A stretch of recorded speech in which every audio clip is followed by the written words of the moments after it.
Welcome to this very special edition reading. What we are doing here is we are looking at the energy and the zodiac sign for the Lion's Gate. The way that I am intending that this reading will work as a beneficial tool for you is to have you look at the qualities and characteristics and traits that come with the zodiac sign. So when we look at those traits, part of what we're looking at is what sign, what element is it? And by looking at the element qualities, that in a very fundamental level gives us an idea of what type of energy we're looking at. I don't want these videos to be insanely long, and so I will go ahead and put some of those additional qualities in the description box of the video. You can look at that to help you determine how you might work with this particular reading. The next thing that I am needing to say is that we contain all 12 zodiac signs within us, and they come out in our lives in different ways. They have different areas that they govern, different ways that they affect us, and the degree to which these qualities show up in our lives can be different. But the beauty of how these readings are going to work is that you are going to be in control and looking at, as this portal opens, as this Lion Gate comes up.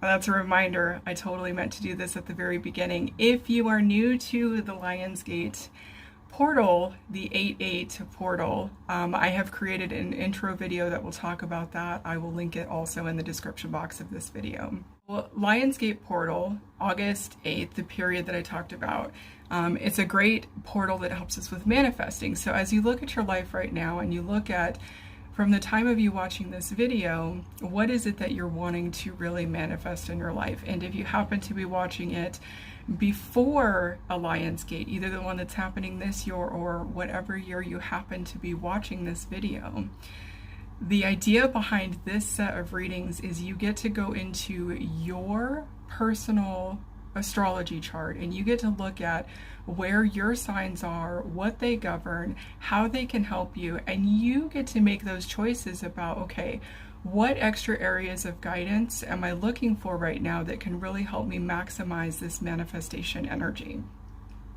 And then you can take the reading, take what resonates, leave what doesn't. As with all readings, all advice, all opinions, it's kind of the same.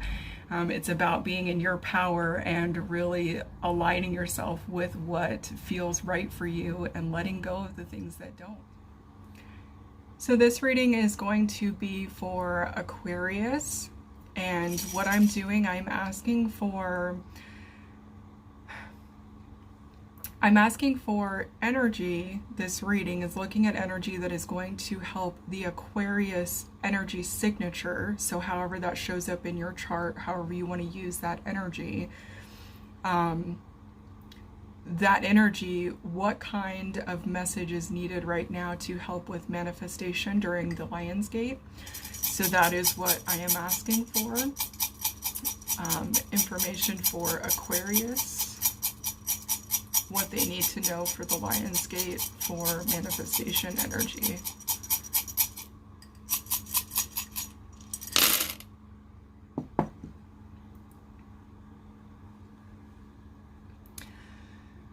Okay, so first thing, Aquarius, your reading is relatively succinct.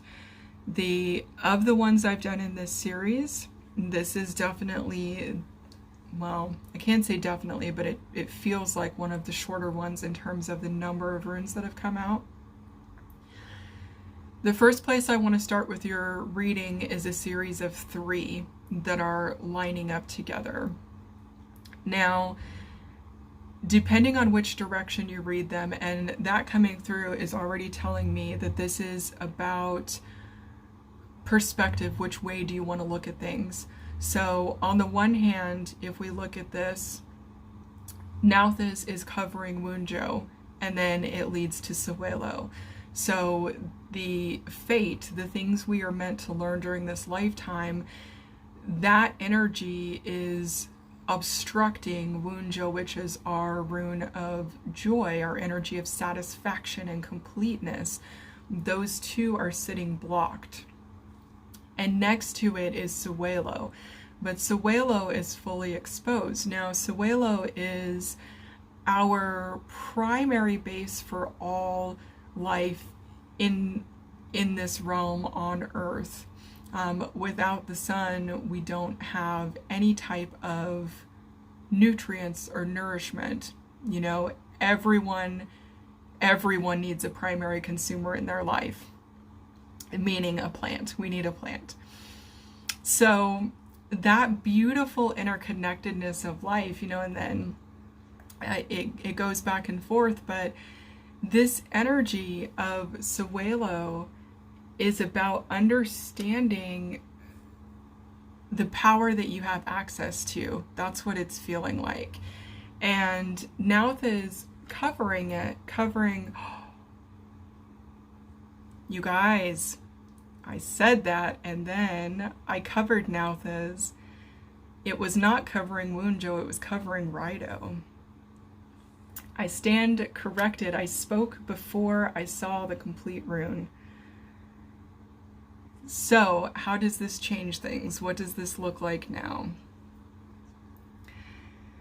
Rido is our rune of movement and of journey, of transition and transportation, things that are transpiring, things that are happening. So, Nauth is that fate energy, and I'm so shocked that it wasn't Wunjo. Like, I really was feeling that vibe. So that's interesting. But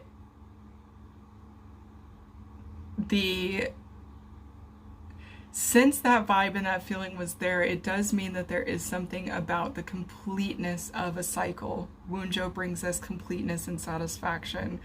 So what just came through, there's the conclusion for me, for my logical brain, is that part of finding that joy or that completeness is in being in process, understanding what it feels like to be in the moment, and understanding that this moment is distinctly different from the moment before and distinctly different from the moment that will come. And it is along the way that we get to make this process something that is unique to us. Now, I'm going to take a look at the rest of the runes, because with it not being Wunjo, with it being Rido, I am going to see how everything else feels. And as I was saying that just now, it actually, what came through was a sense of not being afraid to be wrong. That what you put out right now in this moment could be different than what it needs to be next moment, but that's okay, because there's something about the process, there's something about putting it out there, getting it out there, engaging with it, that is going to help you as you work on energy and projects during this manifestation cycle.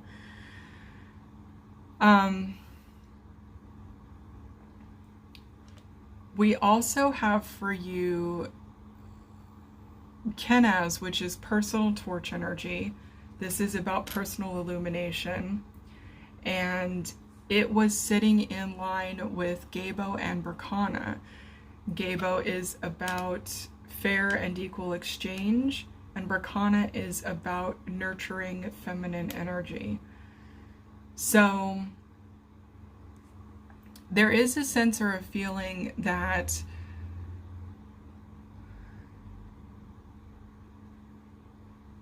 moving through these spaces, so there's 6 runes laid out in front of me right now, 2 sets of 3, and it's creating kind of like a mirror image, but the ideas and the concepts in each image are independent and unique. So there's something about this concept that is going to be important for you as well with this energy. So in the first cycle, we had Sewelo, which was the sun, and then we had Kenaz, which is the personal sun illumination. And moving through the two of these, it's almost feeling like there's a division or concentration around two different selves, two different identities, two different ways of being, the public persona and the private persona, what you share with others versus what you share with just yourself. And if we're looking at it that way, Gabo is the one that is coming through with Kenaz, which is the personal torch. So Gabo is about gifting through fair and equal exchange. This can also be energy that deals with, you know, if you sign a contract or if you commit to something, if you say you're going to do something, it's about following through with it.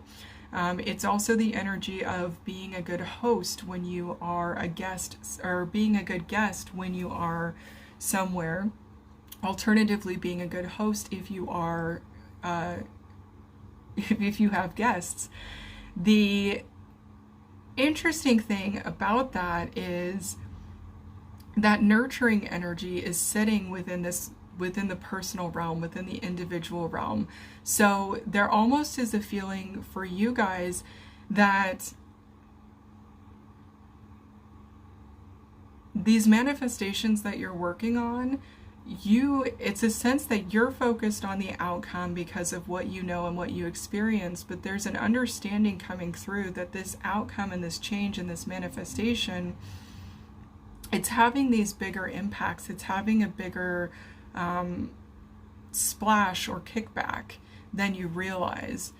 And that process is part of what is going to illustrate or show you how you get to step up into that bigger power, into that sun, into the need, into the fate, into the karma, into the things that are really going to evolve you and move you through. So we have two final runes for you guys, and they are Othala and Ansu's. Othala deals with our legacy energy, and Ansu's deals with communication. So you have 8 runes total, and that's 8 is an infinity, but 8 also is the shape of a spider. So spider medicine is going to be important for you guys. I'm getting that feeling. The concepts of infinity, the concepts of things looping, the concept of things stacking, cycling, coming back. If I'm looking at them in terms of how they fell, if I align them into those two groups, Ansu's communication is coming out with the first set, which was the larger energy, the more global scale energy. So this is also a sense that some of you, and again, general reading, so it's not going to apply to everyone, but some of you are getting ready to step onto a bigger stage with these manifestations you're working on. And I think it's not something that you are anticipating as an outcome. Rather, it is something that is happening as a result of you pursuing your own desires, as you pursue the things that light you up internally. So Othala is that legacy energy. That's about our foundations, and that one came out on the side that was more of the personal or the introspective side of this reading. The inner and outer world of this reading is very interesting to me. And it's finding a way to put those two in union is really going to be powerful for you as well. So what I was saying with the legacy energy is you guys have that with Kenaz, which is the torch, that personal illumination, with Gabo, which is about reciprocity, and Berkana, which is about nurturing. So really, the things that it's a feeling of what you're doing or what you're working on right now. I think you get the feeling that it's small potatoes, like that it's just a little thing, that it's not significant, it's not really going to have impact, it doesn't really matter, you know, so what is the point of it?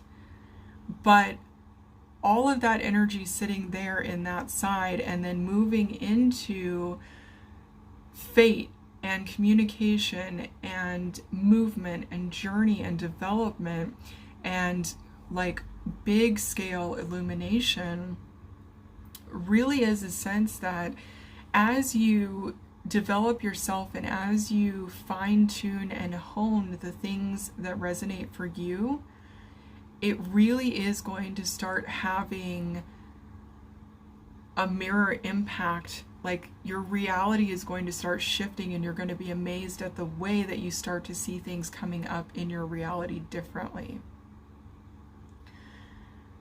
So, like I said, this one was a little bit shorter simply because there were less runes that came out, but that also is a feeling of being very succinct or very specific, very unapologetic about the things that you desire, the things that you want, that you're working on during this manifestation period.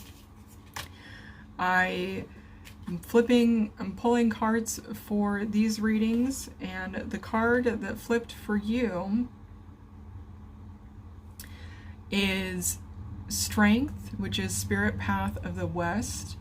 It is about offering assistance, meditation, and patience, and it deals with the number 40.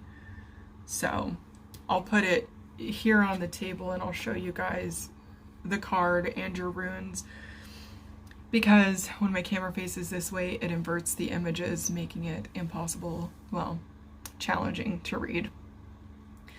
So that card, and then look at that. So your number was 40 on the card. You have two sets of 4, right? You had the 3 with the 1 and the 3 with the 1 that came out in your reading.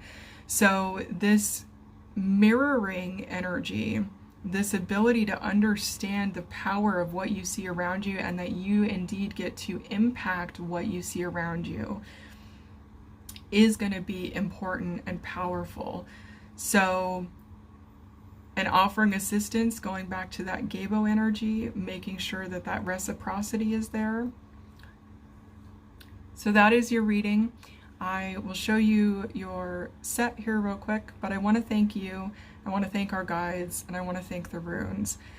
I will show you your set, and then I have just one little message after that. I'm wishing you well, and I look forward to seeing you at future readings.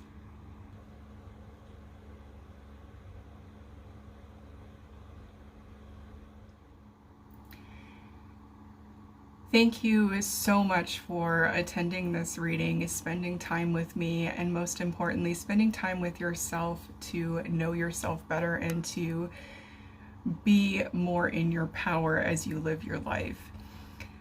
If you are interested in learning the runes, I am actually creating a class that will be launching shortly after the Lionsgate, so middle of August, I'm thinking.